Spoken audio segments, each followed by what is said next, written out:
यदि आप चाहते हैं कि आपके घर में भी महालक्ष्मी का वास हो और घर धन दौलत से भर जाए, तो कार्तिक पूर्णिमा के दिन विधि विधान से पूजा जरूर करें। साल 2020 की कार्तिक पूर्णिमा 30 नवंबर को मनाई जा रही है। इस दिन पवित्र नदियों में स्नान किया जाता है और भगवान विष्णु व माता लक्ष्मी की पूजा अर्चना की जाती है। आज के इस वीडियो में हम आपको बताएंगे कार्तिक पूर्णिमा पर दीप दान करने का महत्व, पूजा विधि और इसकी पौराणिक कथा। तो वीडियो को अंत तक जरूर देखें। कार्तिक पूर्णिमा को देव दीपावली भी कहते हैं, क्योंकि इस दिन देवतागण अपनी दिवाली मनाते हैं, इसलिए इस दिन को एक शुभ दिन के तौर पर देखा जाता है। अब ये तो आप जान ही चुके हैं कि कार्तिक पूर्णिमा के दिन देवतागण अपनी दिवाली मनाते हैं, लेकिन आप ये नहीं जानते होंगे कि इस दिन दीप दान का भी विशेष महत्व है। मान्यता है कि कार्तिक पूर्णिमा के दिन स्नान के बाद दीप दान करने से सभी पाप धुल जाते हैं और सभी प्रकार की मनोकामनाएं पूर्ण होती हैं और जीवन में आने वाली परेशानियां भी दूर होती हैं। साथ ही दीप दान करने से देवताओं का आशीर्वाद भी प्राप्त होता है। मान्यता है कि कार्तिक पूर्णिमा के दिन गंगा स्नान और दान करना 10 यज्ञों के समान पुण्यकारी माना गया है। शास्त्रों में इसे महापुनीत पर्व भी कहा जाता है। कृतिका नक्षत्र पड़ जाने पर इसे महाकार्तिकी के नाम से भी जानते हैं। पूजा विधि। कार्तिक पूर्णिमा के दिन लोग सुबह सवेरे उठकर गंगा स्नान करते हैं। ऐसा कहा जाता है कि इस दिन गंगा में स्नान करने से जन्म जन्म के पापों से मुक्ति मिल जाती है। यही कारण है कि इलाहाबाद, अयोध्या, वाराणसी जैसे तीर्थ स्थानों पर कार्तिक पूर्णिमा को बड़े पैमाने पर मनाया जाता है और इस दिन तीर्थ स्थल की रौनक अलग ही होती है। कार्तिक पूर्णिमा को धर्म, अर्थ, काम और मोक्ष में इसे मोक्ष प्राप्ति कराने वाला माना गया है। पूजा से मिलने वाले फल की बात करें तो अगर आप इस दिन उपवास करते हैं तो आपको 1000 अश्वमेघ और 100 राजसूय यज्ञ का फल प्राप्त होता है।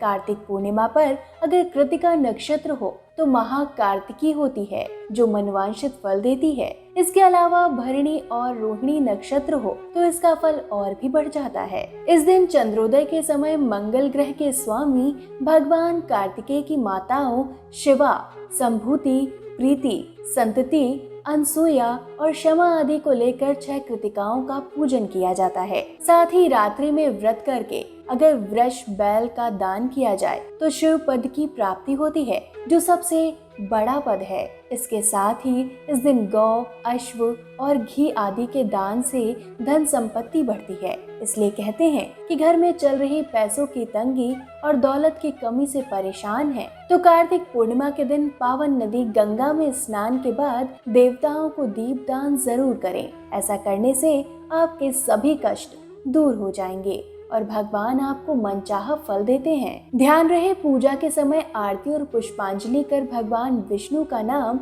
स्मरण और मंत्र जाप करना चाहिए। श्रीमद् भागवत या विष्णु शिव जी से संबंधित कोई भी कथा का पाठ करने से पूजा का पूरा फल मिलता है, अन्यथा आपकी पूजा का कोई अर्थ नहीं रहता।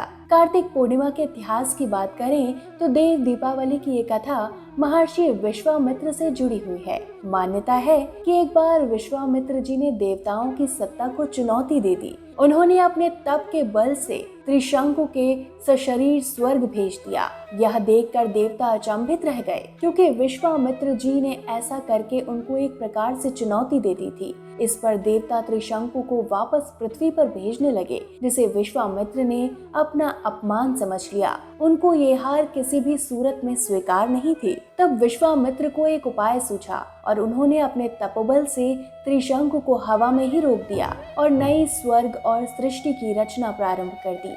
ये सब देखते हुए देवतागण भयभीत हो गए और उन्होंने अपनी गलती की क्षमा याचना की और स्वामी विश्वामित्र को मनाने के लिए उनकी स्तुति शुरू कर दी। सभी देवतागण स्वामी विश्वामित्र को मनाने में सफल हो गए और विश्वामित्र भी उनकी प्रार्थना से प्रसन्न हो गए।